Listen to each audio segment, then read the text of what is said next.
স্থানীয় সরকার উপদেষ্টা আসিফ মাহমুদ সজীব ভুঁইয়ার সাবেক এপিএস মোহাম্মদ মোয়াজ্জেম হোসেনের বিরুদ্ধে তদবির বাণিজ্যের অভিযোগ উঠেছে। প্রায় একই ধরনের অভিযোগ উঠেছে স্বাস্থ্য উপদেষ্টার ব্যক্তিগত কর্মকর্তা তুহিন ফারাবী ও ডাক্তার মাহমুদুল হাসানের বিরুদ্ধেও। বৈষম্য বিরোধী ছাত্র আন্দোলনের মেডিকেল ক্যাম্পের পক্ষ থেকে উপদেষ্টা আসিফ মাহমুদের সাবেক এপিএস মোয়াজ্জেম হোসেন বিভিন্ন পর্যায়ে নিয়োগ ও বদলি বাণিজ্য, টেন্ডার বাণিজ্য এবং ফ্যাসিবাদের দোসরদের পুনর্বাসনের মাধ্যমে শত কোটি টাকা হাতিয়ে নিয়েছেন। প্রায় একই অভিযোগ উঠেছে স্বাস্থ্য উপদেষ্টা নূরজাহান বেগমের ব্যক্তিগত কর্মকর্তা ছাত্র প্রতিনিধি তুহিন ফারাবী ও মোহাম্মদ মাহমুদের বিরুদ্ধে। তারা অস্থায়ী ভিত্তিতে নিয়োগ লাভের পর থেকে চিকিৎসক, মেডিকেল কলেজের প্রিন্সিপাল, পরিচালক, উপপরিচালক, সিভিল সার্জন নিয়োগ বদলির মাধ্যমে শত কোটি টাকা হাতিয়ে নিয়েছেন। তাদের বিরুদ্ধে স্বাস্থ্য সেক্টরের ঠিকাদারদের কাছ থেকে বিশেষ সুবিধা আদায়েরও অভিযোগ রয়েছে।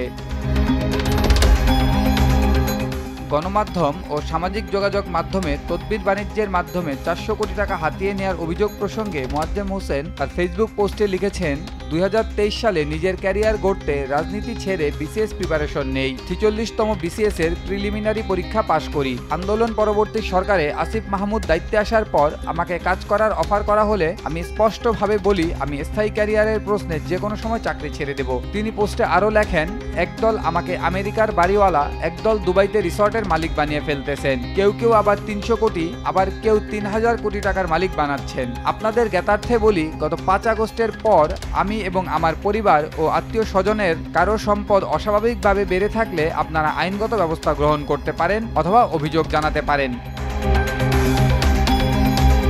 এদিকে স্বাস্থ্য উপদেষ্টা নূরজাহান বেগমের সাবেক পার্সোনাল অফিসার ছাত্র প্রতিনিধি তুহিন ফারাবীকে ইতিমধ্যে অপসারণ করা হয়েছে। অপর ব্যক্তিগত কর্মকর্তা মাহমুদুল হাসান বর্তমানে একজন রোগীর সঙ্গে রাশিয়ায় অবস্থান করছেন বলে জানা গেছে। গণমাধ্যমে দেওয়া এক সাক্ষাৎকারে সাবেক প্রেস সচিব AKM আব্দুল আউয়াল বলেন, তাদের আইনের আওতায় এনে জিজ্ঞাসাবাদ করা উচিত। সরকার নিজ দায়িত্বে বিভিন্ন এজেন্সির সহায়তায় তাদের সম্পদ অনুসন্ধান করতে পারে। এত মানুষ তাদের বিষয়ে মিথ্যা বলবে কেন? তারা ছাত্র, তাদের তো শত্রু থাকার কথা নয়। উপদেষ্টার এপিএস নিয়োগ পাওয়ার পর থেকেই তদবির বাণিজ্যে নেমে পড়েন মোয়াজ্জেম। জনসাধারণের চোখে পড়া থেকে বাঁচতে বিকেল ৪টার পর থেকে রাত ১০টা পর্যন্ত সচিবালয় এবং সরকারি দপ্তরে অবস্থান করে তদবির করতেন। ছাত্র উপদেষ্টার এপিএস হওয়ায় বিগত সরকারের সময় থেকে কর্মরত কর্মকর্তারা ভয়ে তটস্থ থাকতেন। ফলে যে কর্মকর্তার কাছে যা দাবি করেছেন সে তা দিয়েই মোয়াজ্জেমকে খুশি করেছেন।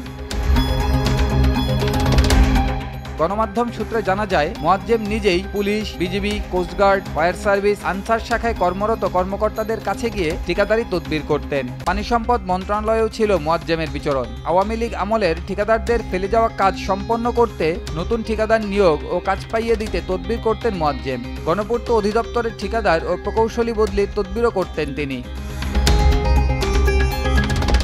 অন্যদিকে ৮ আগস্টের পর সাবেক স্বাস্থ্য সচিবকে দিয়ে বেশ কিছু চিকিৎসক বদলি করান তুহিন ফারাবী ও ডাক্তার মাহমুদুল হাসান। প্রতিটি বদলিতে ৫ থেকে ১০ লাখ টাকা করে নিয়েছেন বলে অভিযোগ রয়েছে। তারা মেডিকেল কলেজের প্রিন্সিপাল, পরিচালক, উপপরিচালক, সিভিল সার্জন নিয়োগ বদলিতে ১৫ থেকে ২৫ লাখ টাকা আদায় করতেন। এছাড়া সিনিয়র স্টাফ নার্স ও মিডওয়াইফ বদলিতে ২ লাখ টাকা করে আদায় করতেন। এমনকি হস্টিমে নার্স ও ডাক্তারদের নাম ঢোকানোর জন্য টাকা নিয়েছেন বলেও অভিযোগ রয়েছে তাদের বিরুদ্ধে।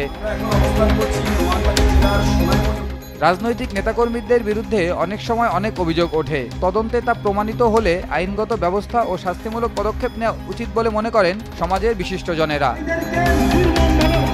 জুবায়ের আহমদ, নিউজ ডেস্ক, দেশ টিভি।